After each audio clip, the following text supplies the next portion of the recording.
Com Deus temos um contrato benéfico ou um contrato leonino? Já adianto, depende do seu Deus. Quem é o seu Deus?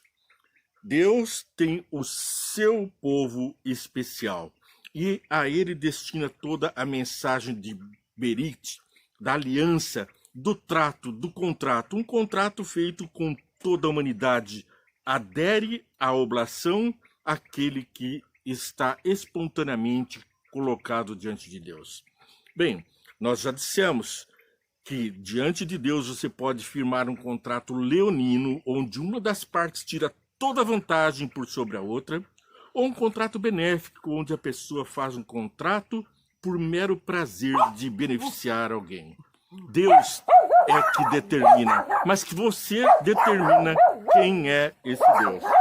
A partir desse momento, nós temos então a certeza do ditado jurídico que prescreve: para os amigos, os favores da lei; para os inimigos, os rigores da lei; e para os indiferentes, a lei. Bem, agora nós temos uma outra versão dessa situação, onde nós colocamos diante de Deus a nossa vontade. E diante dessa situação, nós temos então a certeza de que Deus está fazendo por nós e em nós a obra melhor possível. Bem, quando foi feito a tratativa de Deus com Moisés, com os patriarcas, com Abraão, é difícil para nós compreendermos a exata dimensão da maldade daquele povo, de como aquele povo fazia crueldades uns com os outros. Nações surgiam e eram destruídas. Filhos eram sacrificados aos deuses. Agora eu começo a dizer de quem é o teu Deus. Existem deuses que exigem o teu filho, o teu sangue. E existe também um Deus que dá o seu filho, que verte o seu sangue por mim e por você. O nosso Deus trata com você um contrato benéfico, um contrato de amor, um contrato onde nós somos beneficiados e ele é quem paga o preço, foi ele que foi para a cruz. Satanás, em todas as suas venturas e desventuras, ele provoca uma situação em que impõe regras sobre regras, regras sem sentidos, e traduz o certamente não morrerás como o pai da mentira, para depois rir-se da morte e da desgraça alheia. Esse Deus tirano, os deuses que representavam ali o panteão, a toda forma de idolatria, todos os deuses da antiguidade exigiam do povo sacrifícios de sangue. Nesse contexto é que Moisés, bem antes do que nós estamos aqui tratando, relata a situação. E nós temos a história de Abraão.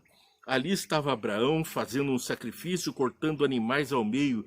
Quando olhamos para isso, nosso julgamento vai direto para que maldade é essa? Por que dessa coisa terrível de cortar animais de sangue? Ele cortou os animais, o boi, o cordeiro, as aves, ao meio e colocou uma metade à esquerda, a outra metade à direita. E por ali ele passou com Deus, porque Jesus ali comprometeu-se em verter o seu próprio sangue por mim e por você. Bom, isso era o costume de época. Nós vamos ver que os povos assim agiam. E os povos pediam, inclusive, os filhos. E agora, Abraão é testado. Deus pede a ele o seu filho. E agora nós temos então uma prova. Gênesis capítulo 15, verso 7. Primeiro leio o verso 1. Não tenha medo, Abraão, eu sou o seu escudo. Grande será a sua recompensa. Então, nós vemos a promessa de um filho herdeiro. Seu herdeiro não será esse. Um filho gerado por você mesmo será o seu herdeiro, diz o verso 4. E no verso 7. Disse-lhe ainda, eu sou o Senhor que te tirei de Ur dos Caldeus para dar-lhe esta terra como herança. Ur dos Caldeus, já disse nos programas anteriores, vai dar origem a Sodoma, Gomorra, Medopérsia, todos os povos que se obstinaram contra Deus na sua teima, na sua contrariedade à vontade de Deus. Por isso, Deus tratou de falar, sai do meio da tua parentela e vai para uma terra que te mostrarei. É um sacrifício deixar ali a sua herança, deixar os seus bens, toda essa segurança, pois ele era muito rico, e ir vagando no deserto para um lugar que te mostrarei. Gênesis, capítulo 20, verso 1. Abraão partiu dali para a região de Neguebe e foi viver entre Cádiz e Sur. Depois morou algum tempo em Gerar. Essas regiões são o caminho que Deus preparou para ele, mas não era ali que ele deveria ficar, ele deveria avançar por sobre a promessa. Em Gênesis capítulo 20, verso 11, Abraão respondeu: eu disse a mim mesmo, certamente ninguém teme a Deus nesse lugar. Irão matar-me por causa da minha mulher. Ele temia pela sua segurança e da sua mulher, porque o povo aparentava impiedade e não temia Deus.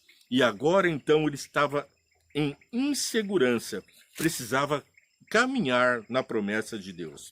Gênesis 21, 34. Percebe então que a situação do mundo exigia uma posição de Deus, exigia uma situação em que Deus tomasse providências para dar liberdade ao seu povo e ao mesmo tempo aplacar o mal, terminar com o mal, providenciar de que o mal encontrasse limites para que a terra não fosse destruída. Gênesis 21, 34. E morou Abraão na terra dos filisteus por longo tempo.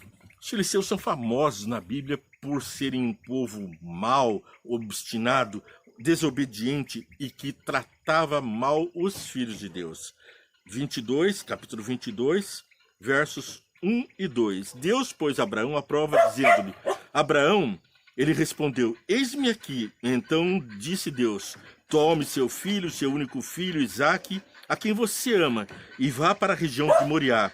Sacrifique-o, e ali, como holocausto num dos montes, lhe indicarei. Deus, Jeová, exigindo o sacrifício do filho da promessa de Abraão, o único filho, o filho da velhice, ali ia embora toda a esperança. Não. Abraão firmou-se na promessa de que Deus proveria e praticou, tentou, levou a cabo a intenção de matar o próprio filho em sacrifício a Deus. Era o costume, os outros deuses todos pediam isso. Era até de se esperar, mas a providência divina vem num caminho diferente. Gênesis 22, versos 7 e 8. Isaque disse a seu pai Abraão, meu pai. Sim, meu filho, respondeu Abraão. Isaque perguntou: as brasas, a lenha estão aqui, mas onde está o cordeiro para o holocausto? Respondeu Abraão: Deus mesmo há de prover o cordeiro para o holocausto, meu filho.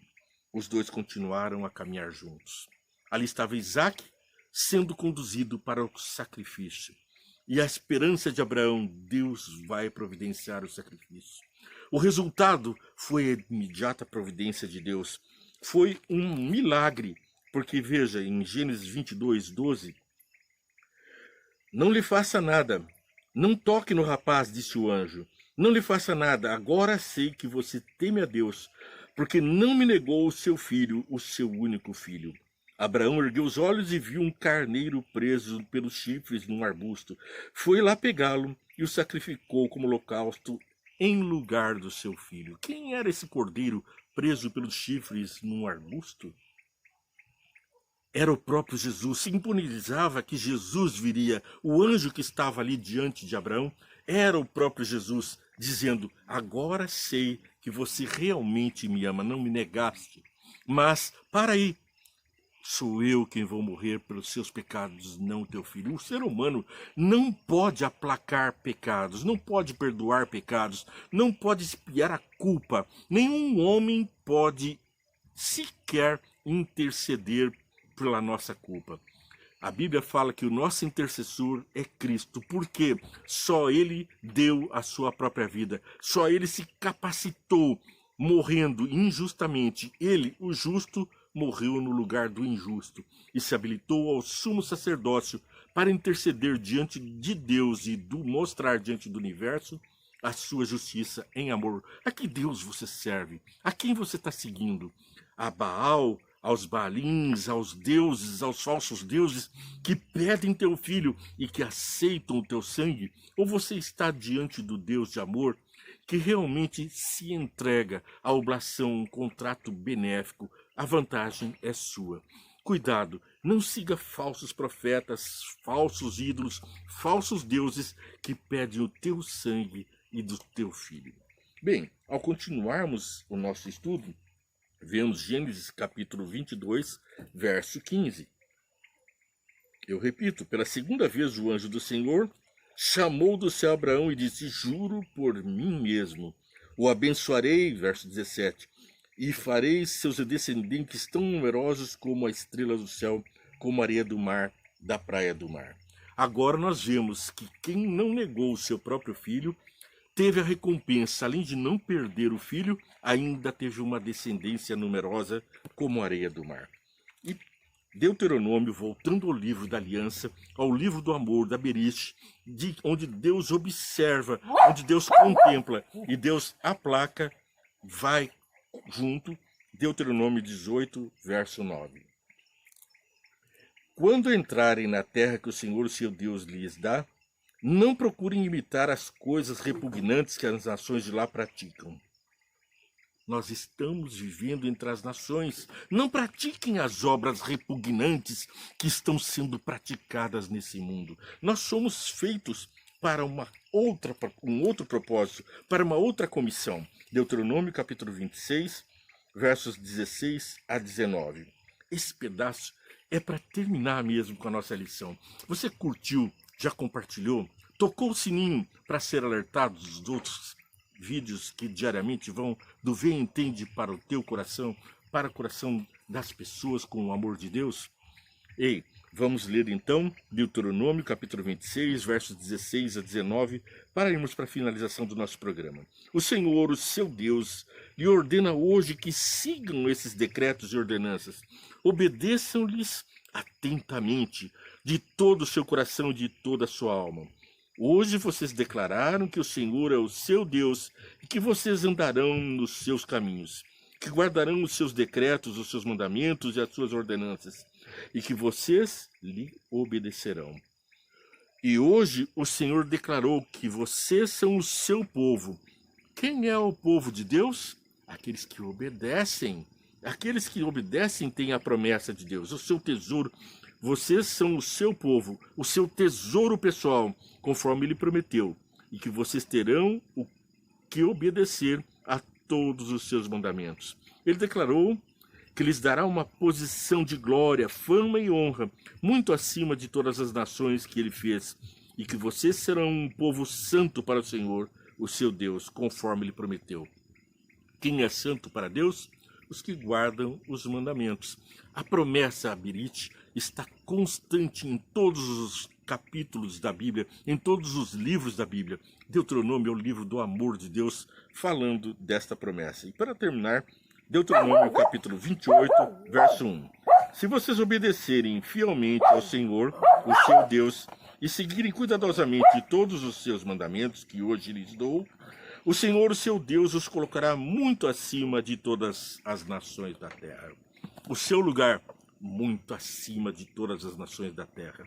Não no juízo dos seguidores dos demônios, dos falsos deuses que pedem o sangue, mas, junto com Cristo, seremos elevados às mais altas cortes, julgaremos anjos e teremos a glória do Pai revestindo esse planeta. Seremos novamente a imagem e semelhança de Deus. É o que eu peço para você, que Deus te abençoe muito. Veja a nossa oração. Eu oro por você, ore também pelo nosso programa.